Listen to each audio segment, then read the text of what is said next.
എല്ലാവർക്കും നമസ്കാരം. ഞാൻ ഡോക്ടർ സൗമ്യ സരൻ. നമ്മൾ ഇതിനു മുമ്പ് ചെയ്ത ടോക്ക് എന്ന് പറയുന്നത് ഹൃദയാഘാതം അഥവാ മയോകാർഡിയൽ ഇൻഫാക്ഷൻ അല്ലെങ്കിൽ ഹാർട്ട് അറ്റാക്ക്, ഈ പറയുന്ന അസുഖം വരുന്നതിന് മുമ്പ് നമ്മുടെ ശരീരം നമ്മളോട് പറയുന്ന ചില ലക്ഷണങ്ങളെ പറ്റിയാണ്. നമ്മൾ ഒരിക്കലും അവഗണിക്കാൻ പാടില്ലാത്ത ചില സൂചനകളെ പറ്റിയാണ്. ആ ഒരു ടോക്ക് ചെയ്തതിന്റെ താഴെ കുറേ പേര് ചോദിച്ചൊരു കാര്യമാണ് സ്ട്രോക്ക് അഥവാ പക്ഷാഘാതം. ഈ സ്ട്രോക്ക് വരുന്ന സമയത്ത് ഇതേ പറഞ്ഞ പോലെ തന്നെയാണ്, പെട്ടെന്നാണ് അല്ലെ, ഒരു അറ്റാക്ക് പോലെ തന്നെ പെട്ടെന്നായിരിക്കും പലർക്കും സ്ട്രോക്ക് വന്നിട്ട് ഒരു ഭാഗം തളർന്നു പോവുക, അല്ലെങ്കിൽ കൈയും കാലും തളർന്നു പോവുക, അങ്ങനെ പല രീതിയിൽ പലർക്കും പല രീതിയിലാണ്. അപ്പോൾ ഇതിനു മുമ്പേ, ഈ സ്ട്രോക്ക് വരുന്നതിന് മുമ്പ് ഇത്തരത്തിൽ നമുക്ക് സൂചനകൾ കിട്ടുമോ? ഇങ്ങനെ നമ്മൾ ഒരിക്കലും അവഗണിക്കാൻ പാടില്ലാത്ത എന്തെങ്കിലും ലക്ഷണങ്ങൾ നമ്മുടെ ശരീരം നമുക്ക് ഇതിന് മുന്നേ കാണിച്ചു തരുമോ എന്ന് കുറേ പേര് ചോദിച്ചു. അപ്പോൾ ഇന്ന് അതാണ് നമ്മുടെ ടോക്ക്. നമുക്ക് കാണിച്ചു തരും. സ്ട്രോക്കിന് മുമ്പും നമ്മുടെ ശരീരം പല രീതിയിലുമുള്ള സൂചനകൾ നമുക്ക് തന്നേക്കാം. അങ്ങനെയുള്ള സൂചനകൾ കിട്ടിക്കഴിഞ്ഞാൽ ഒരു കാരണവശാലും വെച്ചിരിക്കരുത്, ഒരു ഡോക്ടറെ പോയി കണ്ട് വേണ്ട ടെസ്റ്റുകൾ ചെയ്യണം. അപ്പോൾ കൂടുതൽ വേറെ ഒന്നും പറയാതെ നമുക്ക് ഡയറക്റ്റ്ലി ആ ഒരു വിഷയത്തിലേക്ക് കടക്കാം. നോക്കൂ, സ്ട്രോക്ക് എന്ന് പറയുന്നത് പക്ഷാഘാതം. നമ്മൾ പലപ്പോഴും ഹെമിപ്ലീജിയ, എന്താ പറയുക, ഹെമിപ്ലീജിയ പറഞ്ഞ ശരീരത്തിന്റെ ഒരു ഭാഗം തളർന്നു പോകുന്നതാണ് വളരെ കോമൺ ആയിട്ട് കാണുന്ന ഒരു ടൈപ്പ് സ്ട്രോക്ക്. നമുക്കറിയുന്ന പോലെ തന്നെ തലച്ചോറിലേക്കുള്ള രക്തധമനികൾ, തലച്ചോറിലേക്ക് രക്തക്കുഴലുകൾ കൊണ്ടുപോകുന്ന രക്തധമനികളുണ്ട്. അതിൽ ഒന്നുകിൽ ബ്ലഡ് ക്ലോട്ട് ആവും, അല്ലെങ്കിൽ ബ്ലഡ് ഹെമറേജ് എന്ന് പറയും, ബ്ലഡ് പൊട്ടിപ്പോവും, അല്ലെങ്കിൽ എംബോളിസം. അപ്പോൾ എന്തെങ്കിലും ഇത്തരത്തിലുള്ള ത്രോംബോസിസ് അല്ലെങ്കിൽ ഹെമറേജ് അല്ലെങ്കിൽ എംബോളിസം, ഇതൊക്കെ ഞങ്ങളുടെ ഭാഷകളാണ്. ചുരുക്കി പറഞ്ഞാൽ ഇത്രയേ ഉള്ളൂ. തലച്ചോറിന്റെ കോശങ്ങളിലേക്ക് ഓക്സിജൻ എത്തിക്കുന്ന രക്തക്കുഴലുകൾ, ഇപ്പൊ നമ്മൾ ഹൃദയത്തിന്റെ കാര്യത്തിൽ പറഞ്ഞില്ലേ, അതേ പറഞ്ഞ പോലെ തന്നെ ആ രക്തക്കുഴലുകളിൽ ഒന്നുകിൽ ആ രക്തക്കുഴലുകൾ പൊട്ടുന്നു, അല്ലെങ്കിൽ ആ രക്തക്കുഴലുകളിൽ എന്തെങ്കിലും തടസ്സം നേരിടുന്നു. രണ്ടാണെങ്കിലും സംഭവം ഒന്നാണ് സംഭവിക്കുന്നത്. ഓക്സിജൻ കൊണ്ടുപോകുന്ന രക്തക്കുഴലുകളിലേക്ക് രക്തം എത്തുന്നില്ല, തലച്ചോറിലെ കോശങ്ങളിലേക്ക് ഓക്സിജൻ എത്തുന്നില്ല. നമ്മുടെ തലച്ചോറിലെ കോശങ്ങൾ എന്ന് പറഞ്ഞു കഴിഞ്ഞാൽ ബാക്കി ഒരു അവയവത്തിനെയും പോലെയല്ല, ഭയങ്കര സെൻസിറ്റീവാണ്. എത്ര കുറച്ച് സമയമാണോ അത്രയും പെട്ടെന്നാണ് കോശങ്ങൾ നശിച്ചു പോവുക. അതായത് വളരെ സെൻസിറ്റീവാണ്, അവർക്ക് ഓക്സിജൻ ഇല്ലാതെ ജീവിക്കാൻ സാധിക്കില്ല. അപ്പോൾ വളരെ കുറച്ച് സമയമാണ് ഈ പ്രശ്നം ഉണ്ടാവുന്നതെന്നുണ്ടെങ്കിൽ പോലും പെട്ടെന്ന് തന്നെ അവിടുത്തെ കോശങ്ങൾ നശിച്ചു പോകും. അപ്പോൾ എന്താണ് അതിന്റെ പ്രത്യേകത?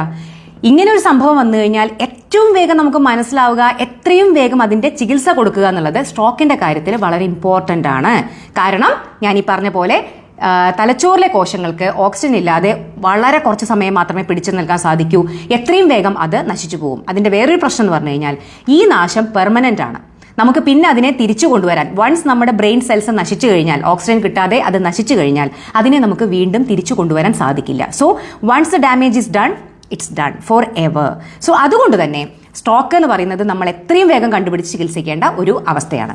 പിന്നെ ഇതിന്റെ ഏറ്റവും കോമൺ ആയിട്ടുള്ള കാര്യങ്ങൾ ഞാൻ അതിലേക്ക് കൂടുതൽ പോകുന്നില്ല. ഇന്ന് നമ്മൾ ലക്ഷണങ്ങളെ പറ്റിയിട്ടാണ് സംസാരിക്കുന്നത്. അതുകൊണ്ട് തന്നെ എന്നാലും പറയുകയാണ്, സ്മോക്കിംഗ്, പ്ലീസ്.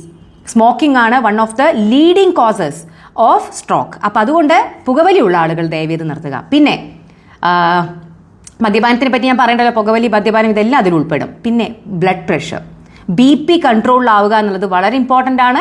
അതുപോലെ തന്നെ കൊളസ്ട്രോൾ. ഓക്കെ, അപ്പം ഇങ്ങനെയൊക്കെയുള്ള ജീവിതചര്യ രോഗങ്ങളുള്ളവർ അത് പ്രോപ്പറായിട്ട്, പ്രത്യേകിച്ച് BP, എനിക്ക് വീണ്ടും വീണ്ടും പറയാനുള്ളത്, BP പ്രോപ്പറായിട്ട് കൺട്രോളിൽ 140/90 താഴെയെങ്കിലും നിങ്ങൾ എത്തിച്ചിരിക്കണം. അപ്പോൾ BP കൺട്രോൾ അല്ല എന്നുണ്ടെങ്കിൽ ഇതിനുള്ള സാധ്യത വളരെ കൂടുതലാണ്. അപ്പോൾ ഇനി ഡയറക്റ്റ്ലി നമ്മൾ ഇതിൻ്റെ ലക്ഷണങ്ങളിലേക്ക് പോവുകയാണ്. എന്തൊക്കെയാണ് നമ്മുടെ ശരീരം നമുക്ക് പറഞ്ഞു തരാൻ സാധ്യതയുള്ള സ്ട്രോക്കിൻ്റെ ലക്ഷണങ്ങൾ, അതായത് സ്ട്രോക്ക് വരുന്നതിന് മുന്നേ? ഏറ്റവും കോമൺ ആയിട്ടുള്ളത് പറഞ്ഞു കഴിഞ്ഞാൽ ഇടയ്ക്കിടയ്ക്കുള്ള ബ്ലാക്ക് ഔട്ട്. അതായത് ഇടയ്ക്കിടയ്ക്ക് നിങ്ങളുടെ കണ്ണിൽ ഇരുട്ട് കയറുന്ന പോലെ തോന്നുന്നു, തല ചുറ്റുന്ന പോലെ തോന്നുന്നു. എപ്പോഴും തലതിരിഞ്ഞ് വീഴണമെന്ന് നിർബന്ധമില്ല, ചിലപ്പോൾ നമ്മൾ തലതിരിഞ്ഞ് വീഴുകയും ചെയ്യാം. അതായത് ഇടയ്ക്കിടയ്ക്ക് വരുന്ന ഇത്തരത്തിലുള്ള ബ്ലാക്ക് ഔട്ടുകൾ, കണ്ണിൽ ഇരുട്ട് കയറി നമ്മൾ പറയില്ലേ, അപ്പോഴും നമ്മൾ പറയും ഷുഗർ കുറഞ്ഞിട്ടാണ്, പഞ്ചസാര കുറഞ്ഞിട്ടാണ്, അതുകൊണ്ടാണ്, ഇതുകൊണ്ടാണ്, ഞാൻ രാവിലെ ഭക്ഷണം കഴിക്കാത്തതുകൊണ്ടാണ്, എന്ത് കാരണം ആയിക്കോട്ടെ. പക്ഷേ ഇങ്ങനെ ഒരു ലക്ഷണം നിങ്ങൾക്ക് ഉണ്ടായിട്ടുണ്ടെങ്കിൽ നിങ്ങൾ ഒന്ന് പോയിട്ട് ഡോക്ടറെ കണ്ട് വേണ്ട ടെസ്റ്റുകൾ ചെയ്യണം. So occasional black out and dizziness, ഞാൻ പറഞ്ഞല്ലോ, ഒന്നുകിൽ കണ്ണിൽ ഇരുട്ട് കയറുക, അല്ലെങ്കിൽ നമുക്ക് ചെറുതായിട്ട് ഇങ്ങനെ തല പെരുപ്പ് പോലെ, തല ഇങ്ങനെ ഒന്ന്, എന്താ പറയുക, ബോധമൊന്ന് ഇതാവുന്ന പോലെ, ചിലപ്പോൾ നമ്മൾ തല ചുറ്റി വീഴും ചെയ്യും. ഇതിലേത് വേണമെങ്കിലും സംഭവിക്കാം കേട്ടോ. അത് ഒന്നാമത്തേത്. രണ്ടാമത്തേത് ടിംഗ്ലിംഗ് ആൻഡ് നംബ്നെസ്. മലയാളത്തിൽ പറഞ്ഞു കഴിഞ്ഞാൽ തരിപ്പ്. അതായത് നമ്മുടെ ശരീരത്തിന്റെ ഏതെങ്കിലും ഒരു ഭാഗത്ത്, ചിലപ്പോൾ വലത് കൈക്കും വലത് കാലിനും, അല്ലെങ്കിൽ ചിലപ്പോൾ ഫേസിന്റെ ഏതെങ്കിലും ഒരു ഭാഗത്ത്, അല്ലെങ്കിൽ ഇടത് കൈക്ക് മാത്രം, അങ്ങനെ ഏതെങ്കിലും ഒരു ശരീരഭാഗത്തിന് ടിംഗ്ലിംഗ് ആൻഡ് നംബ്നെസ് അഥവാ തരിപ്പ് അനുഭവപ്പെടുക, അല്ലെങ്കിൽ വീക്ക്നെസ്. അതായത് നിങ്ങൾ ഇതപ്പോൾ ഞാൻ ഈ ഗ്ലാസ് ഇങ്ങനെ എടുക്കുന്നുണ്ട്, ഇടയ്ക്ക് നിങ്ങൾ ഈ ഗ്ലാസ് എടുക്കുന്ന സമയത്ത് നിങ്ങൾക്ക് ഈ ഗ്ലാസ് ടൈറ്റായിട്ട് പിടിക്കാൻ പറ്റുന്നില്ല, നിങ്ങളുടെ കയ്യിൽ നിന്ന് എന്തെങ്കിലുമൊക്കെ സംഭവങ്ങൾ താഴെ വീണ് പൊട്ടുന്നു, നിങ്ങൾക്ക് ചെരുപ്പ് ടൈറ്റായിട്ട് ഇടാൻ പറ്റുന്നില്ല, ഇതൊക്കെ എന്തിൻ്റെ ലക്ഷണമാണെന്ന് അറിയോ? നിങ്ങളുടെ മസിലിൻ്റെ വീക്ക്നെസ്സിൻ്റെ ലക്ഷണങ്ങളാണ്. ഞാൻ ഒന്നുകൂടി പറയാം. കൈ കൊണ്ടാണെന്നുണ്ടെങ്കിൽ നിങ്ങൾക്ക് ഇപ്പോൾ ഈ ഗ്ലാസ് ഞാൻ ടൈറ്റായിട്ട് പിടിക്കണം എന്നുണ്ടെങ്കിൽ എൻ്റെ കയ്യിലെ മസിൽ കറക്റ്റായിട്ട് വർക്ക് ചെയ്യണം. ഇത് പറ്റുന്നില്ല എന്നുണ്ടെങ്കിൽ ഞാൻ മുമ്പേ സുഖമായിട്ട് ചെയ്തിരുന്ന ഒരു കാര്യം എൻ്റെ കയ്യിൽ നിന്ന് ചിലപ്പോൾ ഗ്ലാസ്സുകൾ വീണ് പൊട്ടും, അല്ലെങ്കിൽ എൻ്റെ കയ്യിൽ നിന്ന് വേറെ വല്ല സാധനങ്ങളൊക്കെ ഇടയ്ക്ക് വീഴും. അപ്പോൾ ഇത് കാണുന്ന സമയത്ത് നിങ്ങൾക്ക് നിങ്ങളുടെ മനസ്സിൽ ആ ഒരു ചിന്ത വരണം, എന്താണ് എനിക്കിപ്പോൾ ഇതിങ്ങനെ വീക്ക്നെസ് കൊണ്ടായിരിക്കുമോ എന്നുള്ളത്. അതുപോലെ തന്നെയാണ് നമ്മുടെ കാലിൻ്റെ വീക്ക്നെസ്. നമുക്ക് ചിലപ്പോൾ നമ്മൾ തട്ടിത്തടഞ്ഞു വീഴുന്നു. നിങ്ങളുടെ ചെരുപ്പ്, അതാണ് വളരെ ഇമ്പോർട്ടൻറ്റ്. ചെരുപ്പ് നമ്മുടെ ചെരുപ്പിട്ട് നമുക്ക് നടക്കണം എന്നുണ്ടെങ്കിൽ നമ്മുടെ കാലിന് നല്ല മസിൽ ടൂൺ വേണം. ചെരുപ്പ് നിങ്ങളുടെ കാലിൽ നിന്ന് ഇടയ്ക്കിടയ്ക്ക് ഊരിപ്പോകുന്നു, അങ്ങനെയൊക്കെ ഉണ്ടെങ്കിൽ, അതായത് ശരീരത്തിൻ്റെ ഏതെങ്കിലും ഭാഗത്ത് നിങ്ങൾക്ക് ബലക്ഷയം, അതായത് സ്വാധീനക്കുറവ് തോന്നുന്നു, നിർബന്ധമായിട്ടും ഡോക്ടറെ കാണിക്കണം. അടുത്തത് കൺഫ്യൂഷൻ, അതായത് ഇടയ്ക്ക് കാര്യങ്ങളൊക്കെ ഒന്ന് മറന്നു പോവുക, പെട്ടെന്ന് ബ്ലാക്ക്, അതായത് ഇടയ്ക്കൊന്ന് ആകെ മൊത്തം കിളി പോവാന്ന് പറയില്ലേ, ആ പറഞ്ഞ പോലെ നമുക്ക് ഇടയ്ക്കൊന്ന് കൺഫ്യൂസ്ഡ് ആവുന്നു. നമ്മൾ ആകെ മൊത്തം നമ്മുടെ തല ഒന്ന് കൺഫ്യൂസ്ഡ് ആവുന്ന അവസ്ഥ. സ്ലേറിങ് ഓഫ് സ്പീച്ച്, നിങ്ങൾക്ക് ഇടയ്ക്ക് നിങ്ങൾ സംസാരിച്ചുകൊണ്ടിരിക്കുമ്പോൾ നിങ്ങളുടെ സംസാരം കുഴകുഴാന്നായി പോകുന്നു. നമ്മൾ കള്ളു കുടിച്ച പോലെ എന്നൊക്കെ പറയില്ല, അതിനാണ് സ്ലേറിങ് ഓഫ് സ്പീച്ച് എന്ന് പറയാം. അത് നമ്മുടെ വായുടെ ചില മസിലുകൾ പെട്ടെന്ന് വീക്കാവുന്നത് കൊണ്ടാണ്. സോ ഇടയ്ക്ക് ഇത്തരത്തിൽ നിങ്ങളുടെ സംസാരം കുഴഞ്ഞു പോകുന്നു. പിന്നെ കണ്ണിന് പ്രശ്നങ്ങൾ, വിഷ്വൽ ഡിസ്റ്റർബൻസസ്, നിങ്ങൾക്ക് 1-2 തോന്നുന്നു, പിന്നെ ഇടയ്ക്ക് കാഴ്ച ഒന്ന് മങ്ങുന്നു, അങ്ങനെ ഇടയ്ക്കിടയ്ക്ക് കാഴ്ച മങ്ങുന്നു, അത് ശരിയാവുന്നു. ഇതിൻ്റെയൊക്കെ പ്രത്യേകത എന്ന് പറഞ്ഞു കഴിഞ്ഞാൽ ഇതൊക്കെ വരുന്നു പോകുന്നു കേട്ടോ. ഇതാണ്, അതുകൊണ്ടാണ് നമ്മൾ സൂചനകൾ എന്ന് പറയുന്നത്. അപ്പോൾ ഇത് കാഴ്ച ഇടയ്ക്കൊന്ന് മങ്ങുന്നു, നിങ്ങൾക്ക് 1-2 തോന്നുന്നു, അങ്ങനെ ആകെ മൊത്തം ഒരു പ്രശ്നം, പിന്നെ അത് നോർമലിലേക്ക് വരുന്നു.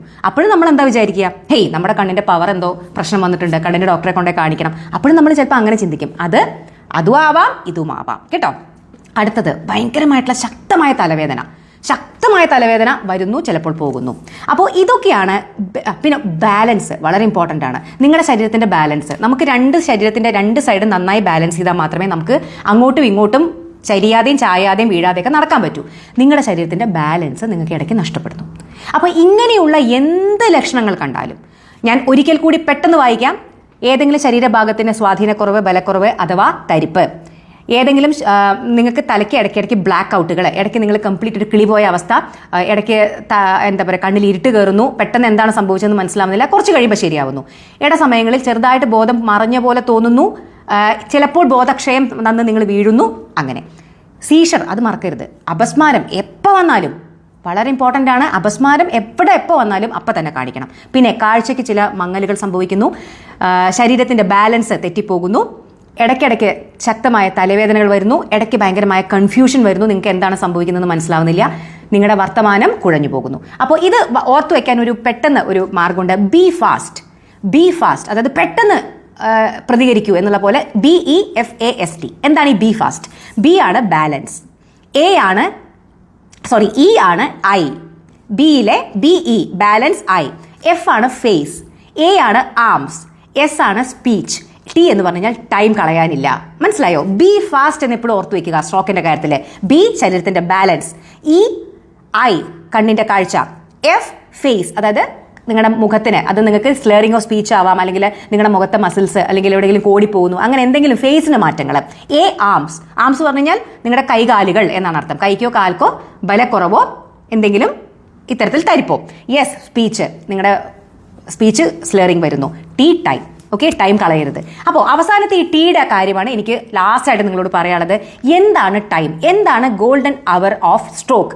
പലരും പറഞ്ഞു കേൾക്കാറുണ്ട്, കൊണ്ടേപ്പളയ്ക്കും വൈകിപ്പോയി, നമുക്ക് ഡോക്ടർ പറഞ്ഞു കുറച്ചും കൂടി നേരത്തെ എത്തിക്കേണ്ടതായിരുന്നു. സ്ട്രോക്കിന്റെ കാര്യത്തിൽ അത് വളരെ ഇമ്പോർട്ടൻ്റ് ആണ്. കാരണം there is something called golden hour of stroke. അതായത് ആദ്യത്തെ 3 മുതൽ 4.5 മണിക്കൂർ, 3 മണിക്കൂർ തന്നെ വെക്കൂ. നിങ്ങൾ 3 മണിക്കൂറിൻ്റെ ഉള്ളിൽ നിങ്ങൾക്ക് എത്തിച്ചു കഴിഞ്ഞാൽ, ഞാൻ പറഞ്ഞല്ലോ പലപ്പോഴും രക്തധമനികളിൽ രക്തം ക്ലോട്ട് ആയതായിരിക്കും കാരണം. നിങ്ങൾക്ക് ഞരമ്പിലൂടെയുള്ള ചില മരുന്നുകൾ കൊടുത്തു കഴിഞ്ഞാൽ ഈ ക്ലോട്ടിനെ അലിയിപ്പിക്കാൻ സാധിക്കും. പക്ഷേ അത് ആദ്യത്തെ മാക്സിമം 4.5 മണിക്കൂറാണ്. 3 മണിക്കൂറിനുള്ളിലെങ്കിലും എത്തിച്ചിരിക്കണം, എങ്കിൽ മാത്രമേ ആ ചികിത്സ ഫലപ്രദമാവൂ. അപ്പോൾ അങ്ങനെ ഒരു ചികിത്സ നമുക്ക് ഉള്ളത് കൊണ്ട് തന്നെ എത്രയും വേഗം സ്ട്രോക്കുള്ള പേഷ്യൻറ്റിനെ ആ ഒരു ഫെസിലിറ്റിയിൽ, ആ ചികിത്സ കൊടുക്കാൻ പറ്റുന്ന ഫെസിലിറ്റിയിൽ എത്തിക്കുക എന്നുള്ളത് വളരെ ഇമ്പോർട്ടൻ്റ് ആണ്. സമയം പോകുന്തോറും ഞാൻ പറഞ്ഞല്ലോ നമ്മുടെ ബ്രെയിനിൻ്റെ കോശങ്ങൾ നശിക്കും. അപ്പോൾ അതിൻ്റെ പ്രശ്നം എന്താണ്? കുറച്ച് ഭാഗം നമ്മുടെ ബ്രെയിനിന്റെ ഓരോ കോശങ്ങൾക്കും ഓരോ പണിയാണ്. നമ്മുടെ മുഖത്തിന് ഒരു ഭാഗമാണെങ്കിൽ കൈകാലുകൾക്ക് ഒരു ഭാഗമാണ്. അപ്പോൾ എത്രത്തോളം സമയം എടുക്കുന്നോ അത്രത്തോളം കൂടുതൽ ഭാഗങ്ങളിലേക്ക് ഈ ഓക്സിജൻ ലഭ്യത കുറയുകയും അത്രയും കൂടുതൽ ഭാഗങ്ങൾ നശിക്കുകയും ചെയ്യുന്നു. അതിന്റെ ഫലമായിട്ട് നമുക്ക് കൂടുതൽ കൂടുതൽ ബുദ്ധിമുട്ടുകൾ വരുന്നു. അത്രയും സമയമെടുക്കും നമുക്ക് തിരിച്ച് ആ വ്യക്തിയെ കൊണ്ടുവരാനും. ചിലപ്പോൾ 1 മണിക്കൂറിൽ നമ്മൾ ചികിത്സ കൊടുത്താൽ പൂർണ്ണമായിട്ട് റിക്കവർ ചെയ്യാവുന്ന ഒരു വ്യക്തി 6 മണിക്കൂർ എടുത്തുന്നുണ്ടെങ്കിൽ ചിലപ്പോൾ ആ വ്യക്തി ഈ സ്ട്രോക്ക് കഴിയുന്നതോടുകൂടി തന്നെ ബെഡ് റിഡൺ ആവും, അതായത് കിടപ്പിലാവും. മനസ്സിലായില്ലേ? ഒരേ വ്യക്തിയാണ്, ഒരേ പ്രശ്നമാണ്. പക്ഷേ ചികിത്സ എത്ര നേരത്തെ കൊടുക്കുന്നതനുസരിച്ചിട്ടായിരിക്കും ആ വ്യക്തി 100% റിക്കവറിയും സാധ്യമാണ്. ചിലപ്പോൾ കംപ്ലീറ്റ് ആയിട്ട് ആ വ്യക്തി കടന്നു പോവുകയും ചെയ്യും. അപ്പം അതുകൊണ്ട് ആദ്യത്തെ 3 മണിക്കൂർ എന്നുള്ളത് നിങ്ങളുടെ മനസ്സിൽ നിങ്ങൾ ഉറപ്പിക്കേണ്ട കാര്യമാണ്. ഇങ്ങനെയുള്ള എന്ത് ലക്ഷണങ്ങൾ കണ്ടാലും ഉടൻ തന്നെ ഈ ഫെസിലിറ്റി ഉള്ള സ്ഥലത്ത്, കുഞ്ഞു കുഞ്ഞു ആശുപത്രികളിലല്ല, ഈ ഫെസിലിറ്റി ഉള്ള നല്ലൊരു ന്യൂറോ വിഭാഗമുള്ള, ഇങ്ങനെ നമ്മളിതിന് ഉപയോഗിക്കുന്ന മരുന്നുകൾ TPA എന്ന് പറയുന്ന ഒരു മരുന്നായിരുന്നു മുമ്പ് ഉപയോഗിച്ചിരുന്നത്. ഇപ്പോൾ ടെനിക്റ്റിപ്ലേസ് എന്ന് പറയുന്ന ഒരു മരുന്നാണ്. വളരെ വളരെ യൂസ്ഫുൾ ആയിട്ട് നമുക്ക് ഉപയോഗിക്കാൻ പറ്റുന്ന, ഞരമ്പിലൂടെ കൊടുക്കാൻ പറ്റുന്ന ഈ പറയുന്ന രക്തക്കട്ടകളെ അലിയിച്ച് കളയാൻ പറ്റുന്ന, തിരിച്ച് അലിയിച്ച് കളയുമ്പോൾ എന്താ, അങ്ങോട്ടുള്ള രക്തയോട്ടം പൂർവ്വസ്ഥിതിയിലാവും. അപ്പോൾ നമ്മുടെ ബ്രെയിൻ സെൽസുകൾക്ക് വീണ്ടും ഓക്സിജൻ എത്തും, അവരെ നശിക്കുന്നതിൽ നിന്ന് നമുക്ക് രക്ഷിക്കാൻ സാധിക്കും കേട്ടോ. അപ്പോൾ വളരെ വളരെ സിമ്പിളാണ് കാര്യങ്ങൾ. പക്ഷേ സമയം വളരെ ഇമ്പോർട്ടൻ്റ് ആണ്. 3 മണിക്കൂർ. അപ്പോൾ പെട്ടെന്നുള്ളൊരു ടോക്കാണ്. അപ്പോൾ അതുകൊണ്ട് ഈ കാര്യങ്ങൾ നിങ്ങൾ മാക്സിമം പേരിലേക്ക് എത്തിക്കണം. അറ്റാക്ക് വന്നിട്ട് മാത്രമല്ല, സ്ട്രോക്ക് വന്നിട്ടും ആളുകൾ മരിക്കുന്നു എന്നുള്ളതിനേക്കാൾ കൂടുതൽ ആളുകൾ ബെഡ് റിഡൺ ആയി പോകുന്നു, ശരിക്കും കിടപ്പിലായി പോകുന്നു. ആ രോഗികളുടെ അവസ്ഥ പലപ്പോഴും നിങ്ങൾ കണ്ടിട്ടില്ലേ? സംസാരിക്കാൻ പറ്റാതെ, തളർന്ന്, പരസഹായത്തോടു കൂടി. സത്യം പറഞ്ഞാൽ സ്ട്രോക്ക് കഴിഞ്ഞിട്ടുള്ളൊരു അവസ്ഥ പിന്നെ നമ്മൾ എത്രയോ കൊല്ലത്തോളം ഫിസിയോതെറാപ്പിയും കാര്യങ്ങളൊക്കെ ചെയ്താൽ മാത്രമേ, എങ്കിൽ പോലും 100% നമുക്ക് തിരിച്ചു കൊണ്ടുവരാൻ പറ്റുമെന്ന് നമുക്കറിയില്ല. അപ്പോൾ അതുകൊണ്ട് സ്ട്രോക്കിനെ മനസ്സിലാക്കേണ്ടതും കൃത്യസമയത്ത് ചികിത്സ കൊടുക്കേണ്ടതും വളരെ ഇമ്പോർട്ടൻ്റ് ആണ്. സോ മറക്കാതിരിക്കുക, മാക്സിമം പേരിലേക്ക് ഷെയർ ചെയ്തെത്തിക്കുക. ബൈ.